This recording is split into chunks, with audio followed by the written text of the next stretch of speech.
लैंगिक प्रवर्धन के बारे में मैंने बताया था कि जो पौधा बीज द्वारा प्रोपोगेट होता है उसे क्या कहते हैं, लैंगिक प्रवर्धन कहते हैं। अलैंगिक प्रवर्धन में मैंने बताया था कि पौधे का कोई भी वेजिटेटिव पार्ट या वानस्पतिक भाग, चाहे जड़, तना, पत्ती या फूल, किसी के माध्यम से भी अगर अपन नया प्लांट तैयार कर रहे हैं तो वो वेजिटेटिव प्रोपोगेशन या वानस्पतिक प्रवर्धन या अलैंगिक प्रवर्धन या एसेक्सुअल प्रोपोगेशन उसको कहते हैं। और उसमें फिर अलग अलग मेथड बताए थे, अलग अलग विधियां बताई थी। जैसा कि मैंने पहला बताया था आपको कलम या कटिंग के बारे में, दूसरा ग्राफ्टिंग, बडिंग, इनार्चिंग, इसके अलावा दाब जिसको लेयरिंग बोलते हैं, उत्तक संवर्धन या टिश्यू कल्चर के बारे में बताया था। इसके अलावा डिवीजन, पौधे के कोई भी रूपांतरित भाग हैं उनके द्वारा जो प्रोपोगेशन किया जाता है या प्रोपोगेट किया जाता है उनके बारे में बताया था।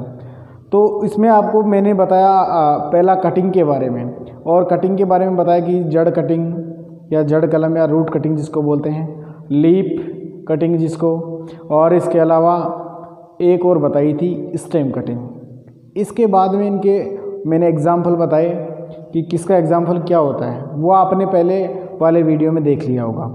दूसरा अपन पढ़ेंगे अब ग्राफ्टिंग के बारे में, बडिंग के बारे में, लेयरिंग के बारे में, इनके बारे में। तो इसमें सेकंड नंबर है, पहला मैंने जैसे कि आपको कटिंग के बारे में बता दिया था, वो पूरा डिस्क्रिप्शन उस वीडियो के अंदर दिया हुआ है। अब सेकंड है बडिंग। बडिंग को बोलते हैं कलिकाइन, बड या कलिकाइन। बडिंग होता क्या है, देखिए पौधे के दो पार्ट होते हैं, एक रूट स्टॉक या मूलवृंत, दूसरा कली जिसको बोलते हैं बड। इसमें पूरी में क्या होगा, एक होगा मूलवृंत, दूसरी होगी बड। दोनों को आपस में लाके जोड़ेंगे, जोड़ने से एक नई शाखा निकलेगी। उस पूरी प्रोसेस से जो नया प्लांट तैयार हो रहा है उसको बोलते हैं अपन बडिंग। अब सबसे पहली बात है मूलवृंत होता क्या है या रूट स्टॉक होता क्या है। जैसे मान लीजिए आपने किसी बीज को उगाया, जैसे आपके पास कोई आम का सीड है, आम के बीज को आपने उगाया और इसकी उम्र 1 साल है, इस आम के पेड़ की उम्र 1 साल है, ठीक है। अब जिस पौधे को अपन उगा रहे हैं या जिस पौधे का बीज लगा रहे हैं, ये कोई ज़रूरी नहीं कि ये पौधा अच्छी क्वालिटी का ही हो, लेकिन आपके पास दूसरी तरफ एक प्लांट और है जिसका प्रोडक्शन काफ़ी अच्छा हो रहा है और काफ़ी पुराना प्लांट है ये, और आपको इसकी अच्छाइयों के बारे में पूर्ण रूप से पता है कि इसके फल बढ़िया क्वालिटी के पैदा हो रहे हैं और फल जल्दी दे रहा है, ये वातावरणीय दशाओं के प्रति लड़ने की क्षमता भी इसकी अच्छी है। दूसरी तरफ आपके पास जो प्लांट है, आपने 1 साल का जो ये लगा रखा है, इसके बारे में आपको कुछ पता नहीं, सिर्फ इतना ही पता है कि इसको अपने को मूलवृंत के रूप में काम में लेना है और ये देसी किस्म का है, अच्छी डिजीज रेजिस्टेंट कैपेसिटी है इसकी, वातावरणीय क्षमताओं के प्रति लड़ने की क्षमता अच्छी है। दूसरी तरफ इसके गुण भी अच्छे हैं, तो दोनों के गुण एक प्लांट में लाने के लिए ये प्रोसेस आप अप्लाई करेंगे। कैसे करेंगे, जैसे कि मान लीजिए आपके पास 1 साल का ये मूलवृंत है, तो आप क्या करेंगे, इस ऊपर वाले टॉप पोर्शन को उठा देंगे। अब ये नीचे जो ठूंठ बच गए अपन इसको क्या कहेंगे, मूलवृंत कहेंगे। दूसरी तरफ आपके पास जो प्लांट है, इसमें जो शाखाएं निकल रही हैं, इन शाखाओं के अंदर अलग अलग जगह बड या कली रहती हैं और उस बड और कली में एक पादप की पूर्ण विशेषता मौजूद रहती है, उससे नई शाखा का जन्म होता है, ठीक है। तो अपन क्या करेंगे, जो ये बड या कली होगी इसको निकाल के लाएंगे और मूलवृंत के ऊपर प्रत्यारोपित करेंगे, अलग अलग तरीके से प्रत्यारोपित करेंगे। इसको कहेंगे अपन बडिंग। इस प्रोसेस को क्या कहेंगे, बडिंग या कलिकाइन कहेंगे, या इसको चश्मा चढ़ाना भी बोलते हैं।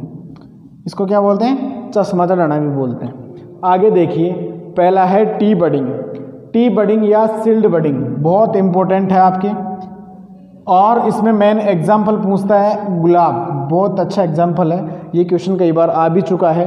जैसे गुलाब का प्रवर्धन या गुलाब का प्रोपोगेशन किसके माध्यम से किया जाता है, तो टी बडिंग के माध्यम से किया जाता है। जितने भी नींबू वर्गीय फल हैं उनका प्रोपोगेशन भी टी बडिंग के माध्यम से कर सकते हैं। मौसम्बी, किन्नू, आलू बुखारा और आड़ू, ये सब प्लांट टी बडिंग के माध्यम से ही प्रोपोगेट होते हैं। तो देखिए इनके ये टी बडिंग को सील्ड बडिंग भी बोलती है। ये अप्लाई कैसे करते हैं प्लांट के ऊपर, आपके पास ये कोई मूलवृंत है, ठीक है, और दूसरी तरफ इस प्लांट से आप मान लीजिए एक बड निकाल के ला रहे हो, तो इसमें क्या करेंगे आप मूलवृंत के ऊपर टी शेप का कटान लगाएंगे। आप कैसे शेप का लगाएंगे? टी शेप का। और ये टी शेप का जो कटान लगाएंगे ये भी बडिंग नाइफ की सहायता से लगाएंगे, जो बडिंग वाला चाकू होता है उसकी सहायता से लगाएंगे। कटान लगा के इधर जो प्लांट है इससे जो बड निकाल के लाएंगे ये भी टी शेप की निकाल के लाएंगे और लाके इसके अंदर प्रत्यारोपित कर देंगे, छाल को ऊपर उठा के और इसमें फंसा देंगे और इसको फिर बांध देंगे।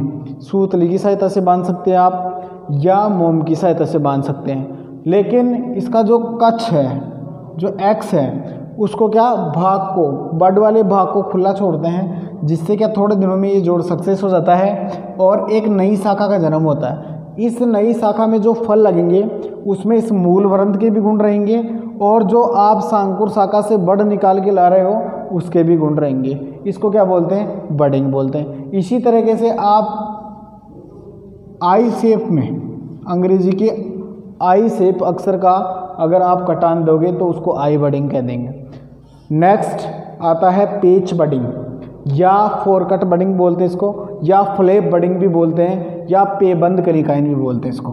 हिंदी में पेबंद कलिकाइन कहा जाता है, इंग्लिश में पेच बडिंग या फोरकट। फोर मतलब चार, मतलब चारों तरफ से, जैसे नाम से स्पष्ट हो रहा है कि चार तरफ से कटान लगाते हैं। और इसका मोस्ट एग्जाम्पल है एनोला, आंवला। ये क्वेश्चन भी बहुत बार पूछता है कि आंवले का प्रोपोगेशन या प्रवर्धन किसके माध्यम से किया जाता है, तो किसके माध्यम से किया जाता है? पेच बडिंग के माध्यम से किया जाता है। अब देखो कैसे पेच बडिंग के माध्यम से कैसे किया जाएगा। ये रूट स्टॉक है आपका मूलवृंत है, इसके अंदर क्या करेंगे आप? पेच बनाएंगे, फोर कट। फोर कट का मतलब चारों तरफ से कट लगाएंगे, ऐसे चारों तरफ से आप कट लगाएंगे छाल के अंदर। चारों तरफ से जो कट लगाएंगे आप, और कितनी ऊंचाई पर लगाएंगे? 22.5 सेंटीमीटर, मतलब 20 से 25 सेंटीमीटर के बीच होना चाहिए। ये धरातल से इसकी ऊंचाई या भूमि से इसकी ऊंचाई 20 से 25 सेंटीमीटर होनी चाहिए जो आप कट लगा रहे हो। और दूसरी तरफ से जिस पेड़ से, या जैसे मान लिया आंवले का ये मूलवृंत है, इस मूलवृंत में आपने चारों तरफ यहाँ पर कटान लगा दिया फोर कट के रूप में। ये छाल को ऐसे कैसे उखाड़ लेंगे पूरा का पूरा, एक पेच के रूप में निकल जाएगी। लेकिन आंवले के दूसरे प्लांट से आप बड या कली निकाल के ला रहे हैं उसको भी फोर कट के अंदर ही निकाल के लाएंगे, लाके इसमें फिट कर देंगे और इसको सूतली की सहायता से या मोम की सहायता से बांध देंगे। वही प्रोसेस इसका भी कच्छ या एक्स खुला छोड़ेंगे, जिससे क्या नई शाखा का जन्म हो सके। पेच बटिंग मुख्य रूप से आंवले में की जाती है। ये क्वेश्चन मोस्ट इंपॉर्टेंट है। इधर जो मैंने आपको गुलाब का प्रवर्धन बताया ये भी मोस्ट इंपॉर्टेंट है क्वेश्चन। और जो नींबू वर्गीय फलों का प्रोपोगेशन या प्रवर्धन किया जाता है टी बडिंग या सील्ड बडिंग के माध्यम से, वो भी मोस्ट इंपॉर्टेंट। नेक्स्ट आता है आपका रिंग बडिंग या छल्ला कलिकाइन या वलय भी बोलते हैं इसको, वलय कलिकाइन भी बोला जाता है। तो देखिए रिंग बडिंग, रिंग यानी जैसे अंगूठी शेप का होता है उस टाइप से अपन क्या करेंगे। इसका मुख्य एग्जाम्पल है बेर। बेर का प्रोपोगेशन या प्रवर्धन किसके माध्यम से किया जाता है? तो रिंग बडिंग के माध्यम से किया जाता है। इसके अलावा सैतूत और सिनकोना भी इसके एग्जाम्पल है, लेकिन बेर वाला इम्पोर्टेंट एग्जाम्पल है आपका रिंग बडिंग। कैसे करेंगे? जैसे मान लीजिए आपके पास ये कोई बेर का रूट स्टॉक है, तो इस रूट स्टॉक को अपन ने ऊपर से काट रखा है और अब जो रिंग के रूप में इसकी चारों तरफ से छाल उतारेंगे अपन। कैसे उतारेंगे रिंग के रूप में? जैसे ऊपर का जो लास्ट पोर्शन है इससे 2 सेंटीमीटर नीचे और ज़मीन से वही 22.5 सेंटीमीटर या 20 से 25 सेंटीमीटर ऊंचाई के ऊपर, या तो 20 से 25 सेंटीमीटर ऊंचाई हो या फिक्स लेना चाहो तो 22.5 सेंटीमीटर ऊंचाई हो। इसमें क्या करेंगे? रिंग के रूप में छाल को उतार लेंगे। रिंग के रूप में छाल कितनी चौड़ाई होनी चाहिए? ऐसे इस टाइप से देखो,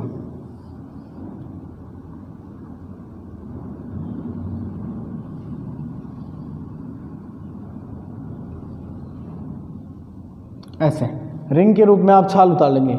और दूसरी तरफ आप जिस सांकुर शाखा से बड को लेकर आ रहे हो या कली को लेकर आए हो, उसके अंदर जो बड है उसको भी आप इस वलय के शेप में या रिंग के शेप में उतार के लाएंगे और लाके सीधा का सीधा जिस जगह से आप यहाँ से छाल उतार रहे हो उसी जगह आप फिट कर दोगे। लेकिन इसमें यह होना चाहिए कि इधर मूलवृंत की मोटाई और शांकुर शाखा की मोटाई बिल्कुल सेम होनी चाहिए, अदरवाइज़ ये वाला तो बड़ा बन जाएगा, ये रिंग तो बड़ी बन जाएगी और ये छोटी बन जाएगी, तो उसमें न तो जोड़ सक्सेस हो पाएगा और न ये हो पाएगा। आगे देखिए अपन चिप बडिंग। चिप बडिंग मुख्य रूप से किस में की जाती है? अंगूर में की जाती है। चिप लगाते हैं, कैसे लगाते हैं चिप? ये जैसे कोई अंगूर का मूल वरंत है और मूल वरंत में क्या करेंगे अपन, ऐसा 3 से 5 सेंटीमीटर छाल उतार लेंगे सीधा का सीधा, ऐसे कट लगा के और सीधा 3 से 5 सेंटीमीटर छाल उतार लेंगे एक तरफ से, और दूसरी तरफ से भी अपन क्या करेंगे, जिस शांकुर डाली से आप बड लेके आ रहे हैं उसमें से भी क्या करेंगे, छाल को इसी शेप में लेंगे और लाके इसको प्रत्यारोपित कर देंगे और इसको ऐसे कैसे बांध देंगे, और जो एक्स वाला भाग है इसको खुला छोड़ेंगे। थोड़े दिन बाद में देखेंगे आप नई शाखा का जन्म होगा। देखिए बडिंग में से क्वेश्चन आता ही आता है, ये बडिंग वाला अपना कंप्लीट हो चुका है। इसके बाद अपन पढ़ेंगे ग्राफ्टिंग, या जिसको बोलते हैं उपरोपण। इसको कलिकाइन या बडिंग या चश्मा चढ़ाना बोलते हैं। इसमें ये एग्जाम्पल मुख्य रूप से पूछे हुए हैं, इसको 3 स्टार लगा के याद करना। गुलाब का प्रवर्धन मुख्य रूप से टी बडिंग या सिल्ट बडिंग के माध्यम से किया जाता है। जो नींबू वर्गीय फल हैं जैसे मौसम्बी और किन्नो, इनका प्रवर्धन मुख्य रूप से टी बडिंग के माध्यम से किया जाता है। पेच बडिंग का एग्जाम्पल पूछे तो आपका आंवला मैन आएगा इसके अंदर। रिंग बडिंग के अंदर बेर वाला एग्जाम्पल बहुत बार पूछा है। चिप बडिंग के अंदर अंगूर आता है सबसे ज़्यादा। आप दोस्तों इस वीडियो का स्क्रीनशॉट ले सकते हो।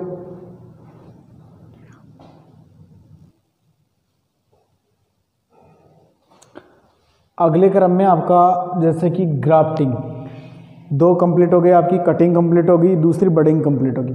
अब देखिए ग्राफ्टिंग, इसमें क्या करते हैं, मूल वरंत के ऊपर शांकुर शाखा या शांकुर डाली को ग्राफ्ट करते हैं। अब देखिए उसमें तो बड ले रहे थे और इसमें लेंगे अपन शांकुर डाली काम में। कैसे लेंगे, वही मूल वरंत वाला भाग लेंगे जिसको रूट स्टॉक बोलते हैं, और एक साइन जिसको बोलते हैं शांकुर डाली।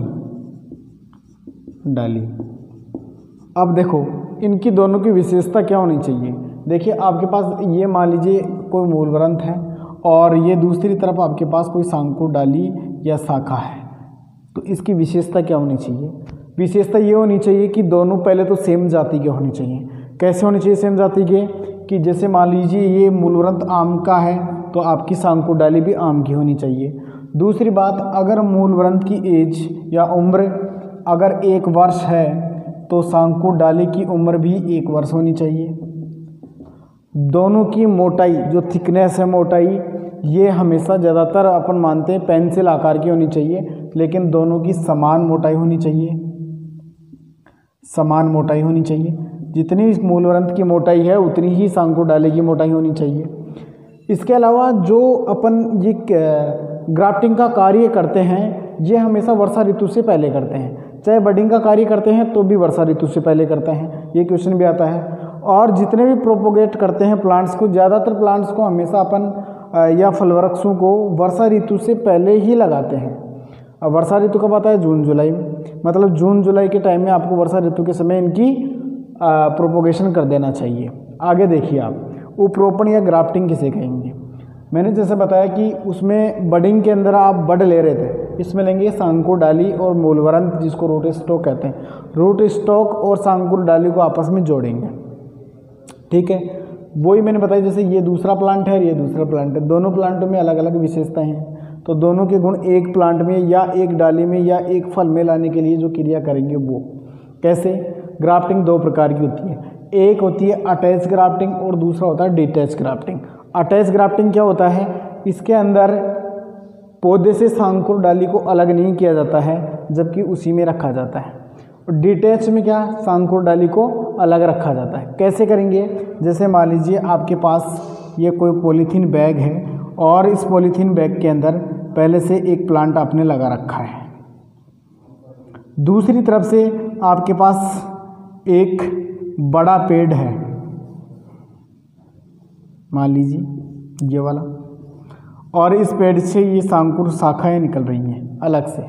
तो इसमें क्या करेंगे, जो ये पॉलीथीन वाला पेड़ है इस पेड़ को ये जो बड़े वाला पेड़ है इसके पास में लेके आएंगे और इसके पास में लाकर इसकी एक शांकुर शाखा सेलेक्ट कर लेंगे। जैसे मान लीजिए ये शांकुर शाखा सेलेक्ट कर लिया आपने और इसमें से एक ये शांकुर डाली सेलेक्ट कर ली। अब दोनों की आपस में छाल को उतार देंगे। कितनी दूर से उतारेंगे, इनकी 2.5 से 3 सेंटीमीटर 2.5 से 3 सेंटीमीटर दूर से छाल को उतार लेंगे और दोनों को ऐसे चिपका के और बांध देंगे। दोनों को आपस में चिपका दिया और बांध दिया पॉलीथीन की सहायता से। थोड़े दिनों बाद में आप देखेंगे तो ये जोड़ सक्सेस हो जाता है, ये जोड़ आपस में जुड़ जाता है। तो इस शाखा को अपन यहाँ से काट देते हैं। इस शाखा के ऊपर जो फल आएंगे उसमें दो पौधों के गुण रहेंगे, मूलवरंत वाले भी रहेंगे और सांकुर डाली वाले भी रहेंगे। इसको बोलते हैं अटैच ग्राफ्टिंग और या इनार्चिंग के नाम से भी जाना जाता है। अटैच ग्राफ्टिंग या इनार्चिंग के नाम से भी जाना जाता है। और इनार्चिंग मुख्य रूप से आम, अमरूद और चीकू में की जाती है। ये एग्जाम्पल पूछता है निम्नलिखित में से इनार्चिंग या अटैच ग्राफ्टिंग का उदाहरण है चीकू, अमरूद और आम। ये क्वेश्चन मोस्ट इंपोर्टेंट क्वेश्चन है, ये ध्यान रखना। चीकू वाला एग्जाम्पल बहुत बार पूछता है कि चीकू का प्रवर्धन किसके द्वारा किया जाता है, इनार्चिंग के माध्यम से किया जाता है। डिटैच ग्राफ्टिंग, देखो अपन ने इसमें क्या पढ़ा था, दोनों की किसी शाखा को पहले अलग नहीं किया था, जब तक जोड़ सक्सेस नहीं हुआ था तब तक अलग नहीं किया था। इसमें क्या करते हैं, इस सांकुर शाखा को जब इसके ऊपर ग्राफ्टेड करते हैं तभी काट के अलग से ले आते हैं और फिर मूलवरंत के ऊपर लगाया जाता है। इसको क्या बोलते हैं, डिटैच। मतलब पहले ही सांकुर शाखा को अलग करके लाके और फिर लगाया जाता है। कैसे, जैसे पहला है आपका सिंपल ग्राफ्टिंग, साधारण ग्राफ्टिंग जिसको बोलते हैं। ये इसमें क्या होता है, ये आपका मान लीजिए मूलवरंत है, कोई भी मूलवरंत। इस मूलवरंत में क्या करेंगे अपन, ऊपर से इसको काटेंगे और ऊपर से कैसे काटेंगे, सिंपल ग्राफ्टिंग में ऐसा तिरछा कटान लगाएंगे और उधर से भी जो सांकुर डाली आप सेलेक्ट करके ला रहे हो उस सांकुर डाली में भी ऐसा तिरछा कटान लगाएंगे। दोनों को एक साथ लाके यहाँ चिपका देंगे ऐसे इस तरीके से और इस जोड़ को बांध देते हैं। बांधने के बाद ये जोड़ थोड़े टाइम में सक्सेस हो जाता है और एक नए प्लांट के रूप में विकसित हो जाता है। अब देखिए इसमें हो या चाहे से कोई सी भी ग्राफ्टिंग हो, अगर ये जोड़ आपका सक्सेस नहीं होता है, किसी कारणवश जुड़ता नहीं है, तो इसको बोलते हैं स्टोनिक इफेक्ट या स्टोनिक प्रभाव, स्टोनिक प्रभाव या स्टोनिक प्रभाव या स्टोनिक इफेक्ट। कैसे, या तो मूलवरंत का शाखा के ऊपर प्रभाव या शाखा का मूलवरंत के ऊपर प्रभाव, या तो रूट स्टॉक का साइन के ऊपर इफेक्ट या साइन का रूट स्टॉक के ऊपर, कोई भी ऐसा इफेक्ट जिसके कारण से वो जुड़ नहीं पाती, इसको कहते हैं आप स्टोनिक प्रभाव। क्या कहते हैं, स्टोनिक प्रभाव। तो आप समझ लेना ये मोस्ट इंपोर्टेंट क्वेश्चन है कि स्टोनिक इफेक्ट किसे कहा जाता है, या तो मूलवरंत का शाखा के ऊपर प्रभाव या शाखा का मूलवरंत के ऊपर प्रभाव, क्या कहलाता है, स्टोनिक इफेक्ट कहलाता है। नेक्स्ट है टंग ग्राफ्टिंग या जिब्बी उपरोपण जिसको बोलते हैं। टंग ग्राफ्टिंग किसको बोलते हैं, जैसा कि अपन ने इसके अंदर तिरछा कटान लगाया, वैसे क्या होता है, मूलवरंत के ऊपर या सांकुर शाखा के ऊपर, दोनों के ऊपर ही क्या करते हैं अपन, जैसे ये है तो इसमें जीभ शेप का, जैसे टंग होती है ना जीभ, उस शेप का कटान लगाते हैं ऐसे, और उधर से जो सांकुर डाली लेके आ रहे हैं उसमें इस शेप का कटान लगाते हैं। दोनों को लाके इसमें ऐसे इस तरीके से जोड़ को बांध देते हैं, ये जोड़ सक्सेस, इसको बोलते हैं टंग ग्राफ्टिंग। इसके अलावा आपका है नेक्स्ट आगे वीनियर ग्राफ्टिंग। वीनियर ग्राफ्टिंग मुख्य रूप से किस में की जाती है, आम में की जाती है। ये बहुत इंपॉर्टेंट क्वेश्चन है। आम का मुख्य रूप से प्रवर्धन किसके माध्यम से किया जाता है, वीनियर ग्राफ्टिंग या एपिकोटाइल ग्राफ्टिंग के माध्यम से किया जाता है। क्वेश्चन आता है आम के व्यावसायिक प्रवर्धन की विधि क्या है, वीनियर ग्राफ्टिंग। आम के नवीनतम प्रवर्धन की विधि कौन सी है, एपिकोटाइल ग्राफ्टिंग। ठीक है, इस तरीके से क्वेश्चन आता है। तो इसके अंदर कैसे करते हैं, वीनियर ग्राफ्टिंग के अंदर देखो आप क्या करते हैं, जैसे मान लीजिए आपका कोई भी ये रूट स्टॉक है इस तरीके से, ये मूलवरंत है, इसके पार्श्व भाग में मतलब जमीन से 22.5 सेंटीमीटर ऊपर पार्श्व भाग में वी शेप का कटान बनाते हैं, इस टाइप से कटान बनाते हैं, वी शेप का कटान बनाते हैं, इस टाइप से कटान बना लिया। और जो आप सांकुर शाखा या सांकुर डाली ला रहे हैं उसका भी वी शेप में ऐसे इस तरीके से कटान बना के लाएंगे आप, इस टाइप से। वीनियर ग्राफ्टिंग ये होती है, और इसको अच्छी तरीके से लाके इसमें फंसा देंगे और इसको बांध देंगे। ये हो गई वीनियर ग्राफ्टिंग। मुख्य रूप से एग्जांपल देके पूछता है आम का प्रवर्धन किसके माध्यम से किया जाता है, वीनियर ग्राफ्टिंग के माध्यम से किया जाता है। नेक्स्ट है सॉफ्टवुड ग्राफ्टिंग। सॉफ्टवुड ग्राफ्टिंग इसको मर्दू कास्ट कलम भी बोलते हैं। मुख्य रूप से इसके एग्जाम्पल क्या है, चीकू है, कटहल, आम और काजू। चीकू, कटहल, आम और काजू के अंदर सॉफ्टवुड ग्राफ्टिंग द्वारा इनका प्रोपोगेशन किया जाता है। इसमें क्या होता है, देखो ये वीनर ग्राफ्टिंग की तरह ही है ये विधि, लेकिन इसमें करते क्या हैं, ये जैसे आपका रूट स्टॉक है और इसके अंदर ऐसा कट बनाते हैं इस टाइप से, जैसे वीनर ग्राफ्टिंग बनाया उसी टाइप से, और इसमें सांकुर शाखा को लगा दिया जाता है। लगाने के बाद इसकी जो पत्तियां हैं उनको तोड़ दिया जाता है सॉफ्टवुड के अंदर, और जो लकड़ी है इसको अच्छी तरीके से यहाँ से बाहर निकाल दी जाती है। ये होगी सॉफ्टवुड ग्राफ्टिंग। ब्रिज ग्राफ्टिंग क्या है, या सेतु उपरोपण, यह मुख्य रूप से सेब, नाशपाती और चेरी अखरोट में किया जाता है। सेतु उपरोपण या ब्रिज ग्राफ्टिंग मुख्य रूप से सेब, नाशपाती, चेरी, अखरोट में किया जाता है। देखो होता क्या है, मान लीजिए आपके फील्ड के अंदर या ओवरचार्ट के अंदर किसी भी पौधे का छाल वाला भाग तने से क्षतिग्रस्त हो गया या कट गया, टूट गया, कोई भी, जैसे मान लीजिए ये कोई पेड़ है और इसका यहाँ से छिलका उतर गया, ठीक है, दोनों तरफ से, तो अब छाल, जिसको क्या बोलते हैं अपन, फ्लोएम बोलते हैं, फ्लोएम के माध्यम से आपको अच्छी तरीके से पता है कि पौधा भोजन वापस लाके तने में स्टोरेज करता है। तो अगर ये फ्लोएम चला जाएगा तो भोजन सही तरीके से स्टोरेज नहीं होगा। तो इस जगह क्या करेंगे अपन, जहाँ से छिलका उतर जाएगा उस जगह सांकुर डाली काटेंगे दूसरे प्लांट की, और इसके दोनों सिरों को क्या करेंगे, नुकीला करेंगे, और लाके जितनी लंबाई से उतरा है उसमें एक एक शाखा को ऐसे इस तरीके से लाके बांध देंगे। थोड़े दिनों में ये शाखाएं अच्छी तरीके से चिपक जाती हैं। इसको बोलते हैं अपन ब्रिज ग्राफ्टिंग बोलते हैं। ये मुख्य रूप से क्षतिग्रस्त पौधों को सुधारने के लिए किया जाता है। एपिकोटाइल ग्राफ्टिंग या स्टोन ग्राफ्टिंग आम के व्यावसायिक प्रवर्धन की विधि तो नहीं है ये, लेकिन रिसेंट जो महाराष्ट्र का कोंकण क्षेत्र है उसके अंदर इस विधि का काफ़ी उपयोग किया जाता है। इसमें क्या करते हैं, जैसे जब आम का प्लांट, जैसे मान लीजिए आम की कोई गुट्ठी है, ये सीड, और ये जर्मिनेट हो रहा है, इसको मतलब 8 से 10 दिन हो गए, तो इसने थोड़ा सा अपना मुंह ओपन किया, उस टाइम में अपन क्या करते हैं, दूसरे पौधे की सांकुर डाली लाते हैं बिल्कुल पतली, और उसको छील के एक सिरे से और इसके अंदर लाके फंसा देते हैं, और थोड़ा दिन बाद में ये पौधा स्वतंत्र रूप से कार्य करने लगता है, सही तरीके से उग जाता है। इसको क्या बोलते हैं अपन, एपिकोटाइल ग्राफ्टिंग।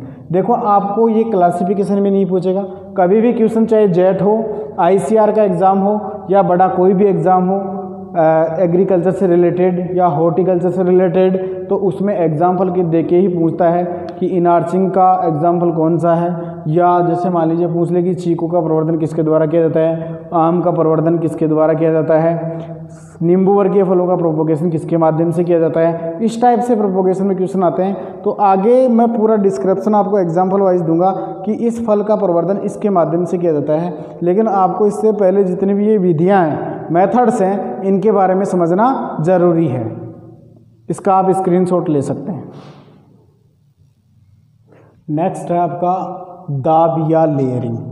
सीधा नाम से स्पष्ट हो रहा है कि प्लांट के किसी भी भाग को दबाते हैं या किसी ना किसी भाग को दबाते हैं, इसलिए इसको क्या कहा जाता है, दाब या लेयरिंग कहा जाता है। अब देखो आपको एक चीज़ अच्छी तरीके से समझनी होगी, चौथा जो लेयरिंग वाला पार्ट है आपका, वो अच्छी तरीके से कैसे, जैसे मान लीजिए ये कोई प्लांट है, इस प्लांट की ये हैं जड़ें और ये भूमि की सतह है, और जड़ों के निकल रहे हैं मूल रोम, रूट हेयर जिसको बोलते हैं मूल रोम, और ये है स्टेम, और स्टेम से आगे निकल रही हैं शाखाएं जिसको ब्रांचेज बोलते हैं, और ब्रांचेज से निकल रही हैं कुछ सब ब्रांचेज, और इनके ऊपर फिर लगी हुई है लीव्स, पत्तियां लगी हुई हैं अलग अलग। इस टाइप से है मामला। अब देखिए आपको अच्छी तरीके से पता है कि जड़ों के लगे होते हैं मूल रोम।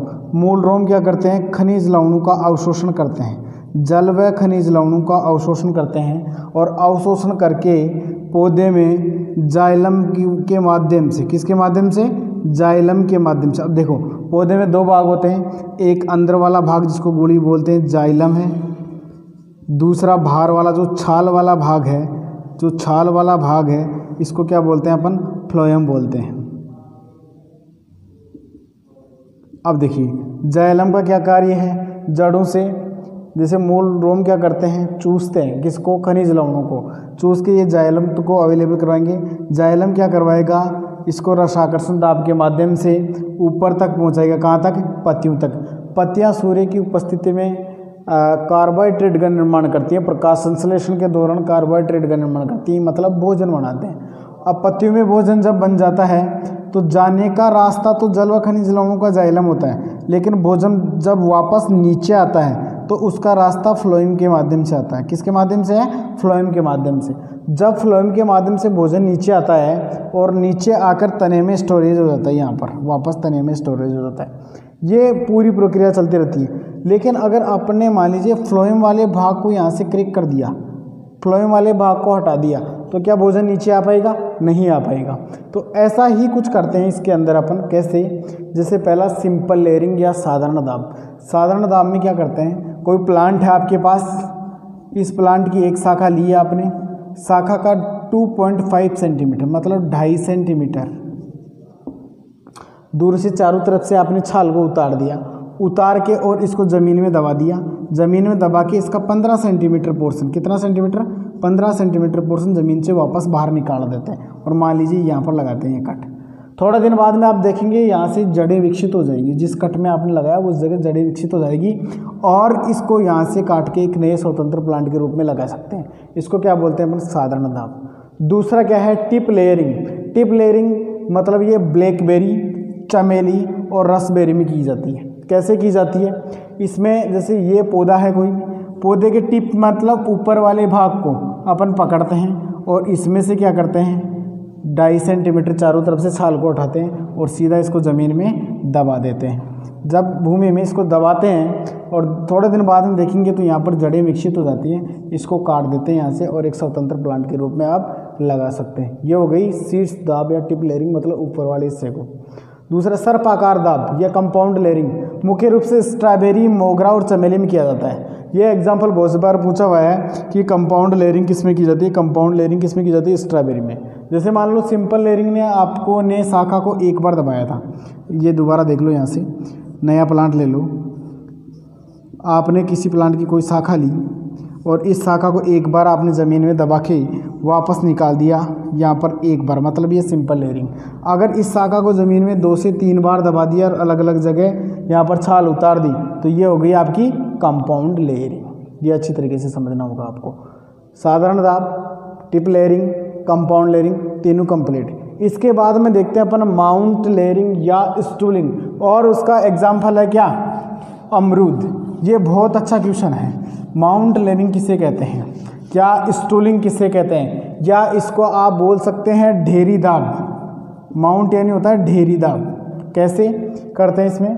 देखिए, जैसे आपके पास कोई प्लांट है, पहले से कोई पौधा है मान लीजिए, और इस पौधे को आपने ज़मीन से 15 सेंटीमीटर, कितनी सेंटीमीटर? 15 सेंटीमीटर सतह से काट दिया, यहाँ से काट दिया।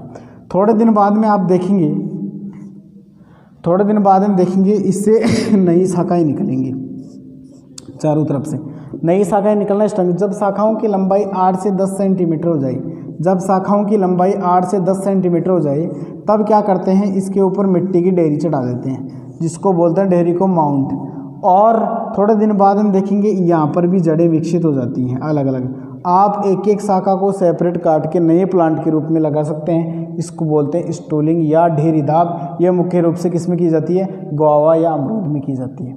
एयर लेयरिंग या हवाई दाब। नेक्स्ट, एयर लेयरिंग या हवाई दाब, जिसको मार्कोटेज या चाइनीज लेयरिंग भी कहा जाता है, और मुख्य रूप से एग्जाम्पल पूछता है लीची और अमरूद आता है इसमें, और इसके बाद में नींबू वर्गीय फल।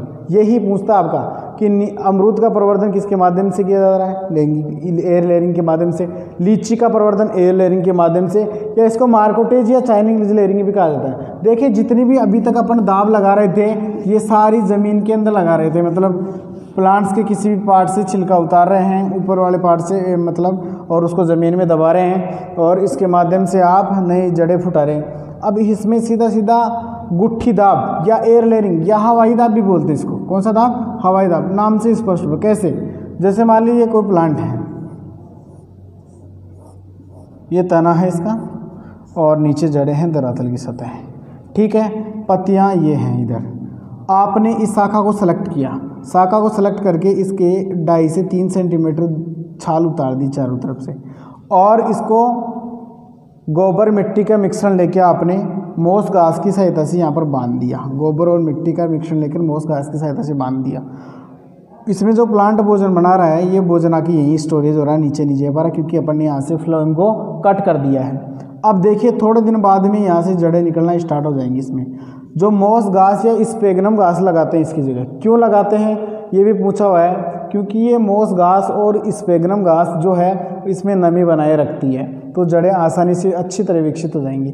थोड़े दिन बाद में जड़ें जब विकसित हो जाती है, इस पोर्शन को यहाँ से काटते हैं और एक नए प्लांट के रूप में आप इसको लगा सकते हैं। इसके बारे में बहुत बार पूछा है एग्जाम्पल कि लीची का प्रवर्धन किसके माध्यम से किया जाता है, एयर लेयरिंग के माध्यम से किया जाता है। मार्केटोज या चाइनीज लेयरिंग इसका नाम से बोलते हैं, या हवाई दाब के नाम से इसको बोलते हैं। इस वीडियो का आप स्क्रीनशॉट ले सकते हैं। इसको चैनल को ज़्यादा से ज़्यादा सब्सक्राइब करें, लाइक करें और शेयर करें। देखिए दोस्तों, अगले क्रम में है आपका डिवीजन या विभाजन। इसमें से लगभग क्वेश्चन आने के पूरे चांसेस रहते हैं। कैसे? डिवीजन या विभाजन कहते किसको हैं? पौधे का कोई भी वानस्पतिक भाग अगर रूपांतरित हो जाए या मॉडिफाइड हो जाए, चाहे जड़, तना हो, पत्ती हो, फूल हो, कोई भी भाग या फल हो, उसका मॉडिफिकेशन हो जाए, उसका रूपांतरण हो जाए, वो खाकर पीकर मोटा हो जाए या जिस रूप में रहे उससे चेंज हो जाए, उसको अपन डिवीजन या विभाजन बोलते हैं, उसका रूपांतरण बोलते हैं। तो इसमें से ज़्यादातर आपको नाम देके फिर एग्जाम्पल पूछता है। जैसे रनर्स क्या होते हैं? रनर्स होते हैं जो भूमि पर रेंग कर चलने वाले तने होते हैं, भूमि पर रेंग कर चलने वाले तने होते हैं। रनर्स का मुख्य रूप से एग्जाम्पल क्या पूछता है आपको? स्ट्रॉबेरी। या रनर्स का मुख्य रूप से उदाहरण क्या है? दूब घास। आपको पता है दूब घास और स्ट्रॉबेरी जमीन पर रेंग कर चलती है, ठीक है, तो रनर्स के उदाहरण है ये।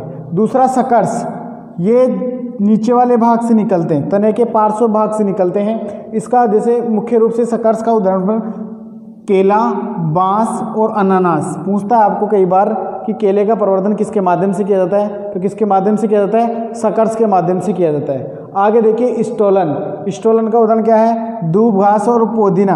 ये रनर से मिलता जुलता ही होता है, स्टोलन होता है वो, लेकिन एक बार ज़मीन से चिपकता है, दूसरी बार खड़ा होता है, एक बार ज़मीन से चिपकता है, दूसरी बार खड़ा होता है, इस टाइप से चलता रहता है। तो स्टोलन का उदाहरण है आपके पास दूब घास और पुदीना। इसके बाद बात करें अपन बल्ब जैसी आकृति किसकी होती है? प्याज और लहसुन। बल्ब जैसी आकृति होती है प्याज की और लहसुन की। तो बल्ब का एग्जाम्पल क्या है? प्याज और लहसुन। इसको सल्क कंद के नाम से भी जाना जाता है। जैसे प्याज के ऊपर सल्क पाई जाती है, लहसुन के ऊपर सल्क पाई जाती है, तो सल्क कंद के उदाहरण क्या है? प्याज और लहसुन। गनकंद, कॉर्म, ये क्वेश्चन बहुत बार आता है और मोस्ट इंपॉर्टेंट क्वेश्चन है ये। गनकंद या कॉर्म का एग्जाम्पल क्या है? ग्लैडियोलस। क्या है? ग्लैडियोलस। या ग्लैडियोलस का मुख्य प्रवर्धन किसके माध्यम से किया जाता है? तो गनकंद या कॉर्म के माध्यम से किया जाता है।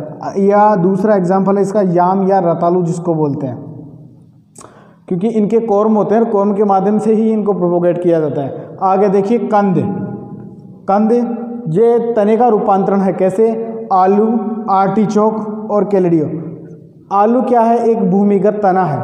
आलू क्या है? एक भूमिगत तना है, स्टेम का मॉडिफिकेशन है, जिसका उदाहरण ट्यूबर का उदाहरण क्या है? आलू। ये भी एग्जाम्पल बहुत बार पूछता है कि आलू का प्रवर्धन किसके माध्यम से किया जाता है? तो ट्यूबर्स के माध्यम से किया जाता है। आगे देखिए राइजोम भी तने का भाग होता है। इसका एग्जाम्पल अदरक, हल्दी और केला। अदरक, हल्दी और केला राइजोम का उदाहरण है। क्यों? क्योंकि ये तने का भाग होता है, तने का मॉडिफिकेशन हो जाता है और मॉडिफिकेशन के बाद इसको क्या बोलते हैं अपन? राइजोम बोलते हैं। राइजोम जैसे अदरक, हल्दी और केला, इसको प्रोपोगेट किया जाता है। कंदीय जड़ें, ट्यूबर रूट्स क्या होते हैं? जैसे शकरकंद, ये रूट्स का मॉडिफिकेशन होता है। किसका मॉडिफिकेशन होता है? रूट्स का। ये रूट ही इसकी खाने के लिए अपन काम में लेते हैं, आपको अच्छी तरीके से पता है। रूट में ही सबसे ज़्यादा इसका भोजन वगैरह इकट्ठा करने की क्षमता पाई जाती है। तो ये रूट्स का मॉडिफिकेशन हो जाता है। मॉडिफिकेशन के बाद अपन इसको प्रोपोगेटेड भी करते हैं, तो रूट्स के माध्यम से करते हैं, ठीक है। आगे देखिए ऑफशूट के माध्यम से। ऑफशूट का एग्जाम्पल है खजूर। कौन है? खजूर। और इसमें लगभग ये क्वेश्चन पूछता है, पिछली बार भी जेट में आया हुआ क्वेश्चन है ये, कि खजूर का प्रवर्धन किसके माध्यम से किया जाता है? तो ऑफशूट के माध्यम से किया जाता है। किसके माध्यम से किया जाता है? ऑफशूट। स्लिप्स का मतलब अनानास का प्रवर्धन किया जाता है। और देखो ये स्लिप्स और जो ऑफशूट है ये निकलते कहाँ से हैं? जो जिस भाग से, जैसे ज़मीन वाला भाग, ये मान लो ज़मीन वाला भाग नीचे यहाँ पर, और यहाँ पर आपका जैसे मान लो अनानास का पेड़ है तो यहाँ से निकलेगा स्लिप्स। तो इसमें आपको एग्जाम्पल देखिए पूछेगा रनर्स का उदाहरण क्या है, स्ट्रॉबेरी, सकर्स का उदाहरण क्या है, अनानास, स्टोलन का उदाहरण दूब घास और पुदीना, बल्ब का उदाहरण लहसुन और प्याज, ग्लेडियोलस का प्रोपोगेशन किसके माध्यम से किया जाता है, कोरम के माध्यम से किया जाता है। ये तो बहुत इंपॉर्टेंट क्वेश्चन है, आपको बात बताऊँ। कंदीय ट्यूबर्स मतलब आलू का प्रवर्धन किया जाता है। इसके अलावा राइजोम, अदरक और हल्दी इसका एग्जाम्पल है। ट्यूबर्स रूट के माध्यम से शकरकंद का, ऑफ शूट के माध्यम से खजूर का प्रोपोगेशन किया जाता है और स्लिप्स के माध्यम से अनानास का प्रवर्धन किया जाता है। आगे देखिए आपके एक पोर्शन और है जिसका नाम है उत्तक संवर्धन, टिश्यू कल्चर। पौधे का कोई भी भाग, जड़, तना, पत्ती, वानस्पतिक भाग होना चाहिए या भ्रूण भी हो सकता है और उसके माध्यम से उसके टिश्यू से एक नए प्लांट को तैयार करना क्या कहलाता है, टिश्यू कल्चर। और एक पौधा अपने समान दूसरा पौधा पैदा करने की जो क्षमता रखता है उस क्षमता को टोटिपोटेंसी कहते हैं। क्या कहते हैं उसको, टोटिपोटेंसी कहते हैं। तो उत्तक संवर्धन एक ऐसी विधि है जिसके माध्यम से अधिक मात्रा में प्लांट तैयार किए जा सकते हैं। कम से कम समय में अधिक से अधिक मात्रा में प्लांट मात्र उत्तक संवर्धन या टिश्यू कल्चर के माध्यम से ही तैयार किए जा सकते हैं। उदाहरण के तौर पर जैसे केला, खजूर, इनका हमेशा टिश्यू कल्चर के माध्यम से प्रोपोगेशन किया जाता है। और इसके अंदर जो वायरस फ्री प्लांट भी तैयार किए जा सकते हैं। कौन से फ्री प्लांट तैयार किए जा सकते हैं, वायरस फ्री प्लांट तैयार किए जा सकते हैं। और इस विधि को मेरिस्टेम कल्चर के नाम से जाना जाता है। इस विधि को मेरिस्टेम कल्चर के नाम से जाना जाता है। तो उत्तक संवर्धन या टिश्यू कल्चर एक ऐसी विधि है जिसमें पौधे के कोई भी भाग के उत्तक के माध्यम से एक नया प्लांट तैयार किया जाता है, जैसे मेरिस्टेम कल्चर में, और वायरस फ्री प्लांट पौधे तैयार किए जाते हैं। मुख्य रूप से उदाहरण क्या है, केला है, अनानास है, खजूर है, इसके ये मुख्य रूप से उदाहरण है। तो देखिए दोस्तों, आपका ये प्रोपोगेशन या पादप प्रवर्धन का टॉपिक कंप्लीट हो चुका है। इसमें आपको पढ़ना क्या है, हर जो चीज़ मैंने आपको बताई इसका एग्जाम्पल याद करना है आपको कि किसका प्रवर्धन किसके माध्यम से किया जाता है। जैसे ग्लेडियोलस का प्रवर्धन किसके माध्यम से किया जाता है, तो कॉर्म के माध्यम से किया जाता है। तो आपको यही चीज़ें आपको याद करनी होगी। और इसके अलावा हर क्रॉप का मैं जो भी फ्रूट क्रॉप है आपकी उसका विवरण नेक्स्ट वीडियो में पहले ही डाल दूंगा या इस वीडियो में ही आगे अपन जोड़ के चलेंगे। और आप इस चैनल को ज़्यादा से ज़्यादा शेयर करें, सब्सक्राइब करें और लाइक करते रहें और हमारी वीडियो को बार बार देखते रहें, जिससे क्या आपके ये अच्छी तरीके से याद हो जाएगा और एग्जाम्पल आपको याद रहेगा। तो एग्जाम में देखते ही आप टिक कर सकते हो आसानी से। नेक्स्ट टॉपिक अपन जैसे ये हॉर्टिकल्चर का ऐसे लेते रहेंगे और भी एग्रोनॉमी, हॉर्टिकल्चर, एनिमल हस्बेंड्री सभी के टॉपिक इसी तरीके से आपको डिस्क्रिप्शन वाइज पढ़ाए जाएंगे, अच्छी तरीके से पढ़ाए जाएंगे। और आपको अगर किसी तरह की कोई टॉपिक में दिक्कत हो तो आप कमेंट बॉक्स में जाके कमेंट कर सकते हैं। हमारे जो व्हाट्सअप नंबर है उस पर आप मैसेज के जरिए भेज सकते हैं कि सर ये चीज़ हमारे समझ में नहीं आ रही या ये चीज़ हमारे को गलत पढ़ाई गई या सही पढ़ाई गई। जो भी आपको कमेंट करना है उसके ऊपर आप कमेंट कर सकते हैं आसानी से और आप इसका स्क्रीनशॉट ले सकते हैं। पौधों के प्रवर्धन की विधियाँ। अब देखिए दोस्तों, मैंने आपको सारी विधियाँ समझा दी है अच्छी तरीके से, जितने भी प्रोपोगेशन के मेथड थे सब समझा दिए। लेकिन ये कुछ मोस्ट यूज़फुल एग्जाम्पल हैं, ये अक्सर एग्जाम में इन्हीं में से क्वेश्चन आता है। जैसे आप एक एक को करके देखेंगे। नींबू का प्रवर्धन किसके माध्यम से किया जाता है, तो अगर नींबू की बात की जाए तो बीज द्वारा प्रोपोगेट किया जाता है।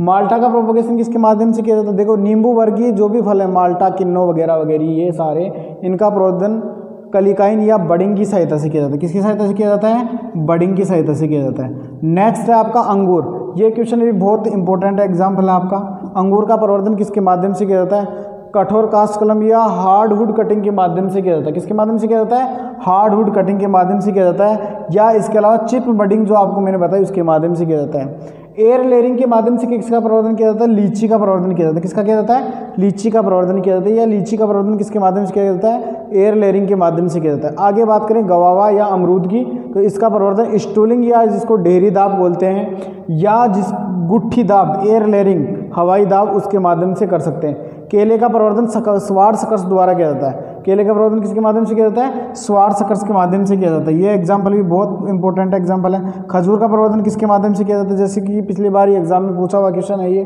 खजूर का प्रवर्धन ऑफ शूट के माध्यम से किया जाता है। अनानास का प्रवर्धन किसके माध्यम से किया जाता है, स्लिप्स के माध्यम से किया जाता है। और आंवले का प्रवर्धन पेच बडिंग के माध्यम से किया जाता है। किसके माध्यम से किया जाता है, पेच बडिंग के। बील का भी पेच बडिंग और टी बडिंग के माध्यम से अपन कर सकते हैं। टी कलिकाइन या पेच बडिंग के माध्यम से बील पत्र जो होता है उसका प्रवर्धन किया जा सकता है। बेर का प्रवर्धन रिंग बडिंग के माध्यम से किया जाता है। बहुत इंपॉर्टेंट एग्जांपल है। बेर का प्रवर्धन किसके माध्यम से किया जाता है?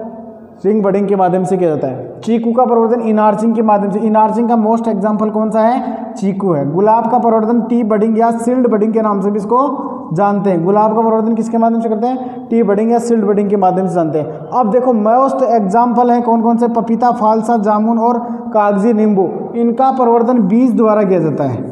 इनका प्रवर्धन बीज द्वारा किया जाता है और इनका लैंगिक प्रवर्धन किया जाता है। ये सब अलैंगिक हैं, लेकिन ये कौन सा प्रवर्धन है? लैंगिक प्रवर्धन है। पपीता, फालसा, जामुन, कागजी नींबू, इनका पौधों का प्रवर्धन पौधे के किसी भी वानस्पतिक भाग द्वारा नहीं किया जा सकता, मात्र और मात्र इनका प्रवर्धन बीज द्वारा ही किया जाता है। आम का प्रवर्धन वीनियर ग्राफ्टिंग द्वारा किया जाता है या एपिकोटाइल ग्राफ्टिंग द्वारा भी किया जा सकता है। देखो क्वेश्चन इस तरीके से आता है, आम के प्रवर्धन की व्यावसायिक विधि कौन सी है? तो वीनियर ग्राफ्टिंग आएगी। आम के प्रवर्धन की सबसे प्रचलित विधि कौन सी है? पॉपुलर, तो वीनियर ग्राफ्टिंग आएगी। अगर क्वेश्चन इस तरीके से आएगा कि आधुनिक या नवीनतम आम के प्रवर्धन की विधि कौन सी है? तो एपिकोटाइल ग्राफ्टिंग है, जो महाराष्ट्र के कोकण क्षेत्र में अपनाई जाती है। जो कहाँ अपनाई जाती है? महाराष्ट्र के कोकण क्षेत्र में अपनाई जाती है। स्ट्रॉबेरी का रनर्स के माध्यम से किया जाता है। प्याज और लहसुन का प्रवर्धन किसके माध्यम से किया जाता है? सलकंद के माध्यम से, बल्ब। और अगर पूछे आपको प्याज किसका मॉडिफिकेशन है, तो प्याज किसका मॉडिफिकेशन है? पत्ती का मॉडिफिकेशन है, लेकिन एक अंडरग्राउंड या भूमिगत तना है। ग्लोडेलस, ग्लोडेलस क्या है? एक फूल वाला पौधा है, फ्लोरिकल्चर का प्लांट है, फूल वाला पौधा है। इसका प्रवर्धन कोरम के माध्यम से किया जाता है। ये क्वेश्चन बहुत सी बड़ी बड़ी एग्जामों में आ चुका है, कई बार आ चुका है ये क्वेश्चन। इसके बाद अदरक और हल्दी का प्रोपोगेशन किसके माध्यम से किया जाता है? राइजोम के माध्यम से किया जाता है। राइजोम क्या है? राइजोम तने का एक मॉडिफिकेशन भाग है या रूपांतरित भाग है। ठीक है दोस्तों, ये आज अपना प्रवर्धन का टॉपिक कंप्लीट हो चुका है और इस टॉपिक को आप बार बार पढ़ते रहिए, लाइक करते रहिए, शेयर करते रहें और सब्सक्राइब करते रहें। इसके अलावा अपने और अन्य जो दोस्त कोचिंग से वंचित हैं उन दोस्तों को भी इसकी जानकारी देते रहिए। Thank you. आप इसका स्क्रीनशॉट ले सकते हैं।